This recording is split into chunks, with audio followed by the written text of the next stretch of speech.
अगर तुम बहुत ट्राई कर रहे हो बट फिर भी तुम अपनी डिजायर्स को मैनिफेस्ट नहीं कर पा रहे हो, उसका रीजन तुम्हारा सबकॉन्शियस माइंड हो सकता है। हेलो, मेरा नाम शिवानी है और अगर तुम मेरे साथ 30 दिनों तक टिक गए तो मैं तुम्हें मैनिफेस्टेशन का A to Z सिखा दूंगी। देखो, जैसा कि हमें पता है कि हमारा सबकॉन्शियस माइंड हमारी रियलिटी क्रिएट करता है, बट क्या होता है कि कई बार हमारा सबकॉन्शियस माइंड इसीलिए हमारी लाइफ में चीजें मैनिफेस्ट नहीं कर पाता है क्योंकि हमारा सबकॉन्शियस माइंड ब्लॉक्ड होता है। अब हमें ये कैसे पता लगेगा कि हमारा सबकॉन्शियस माइंड ब्लॉक्ड है या नहीं?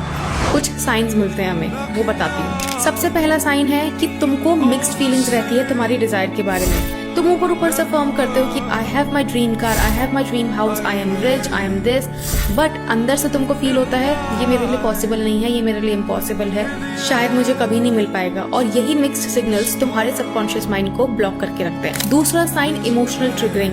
देखो, जब तुम्हारी लाइफ में कोई सिमिलर चीज तुम्हारे जैसी अचीव करता है तो तुमको उससे खुशी नहीं होती है, तुमको उससे जेलसी फील होती है। क्यों? क्योंकि तुम्हारा सबकॉन्शियस माइंड तुम्हें ये सिग्नल दे रहा होता है कि ये चीज मेरे पास नहीं है और इसके पास है, तो you start to feel jealous. क्योंकि तुम खुद पूछ के देखो, अगर वो चीज तुम्हारे पास होती तो तुम्हें कभी जेलसी फील नहीं होती। तीसरा साइन, आप सेल्फ सैबोटाज करते हो अपनी ही अपॉर्चुनिटीज को।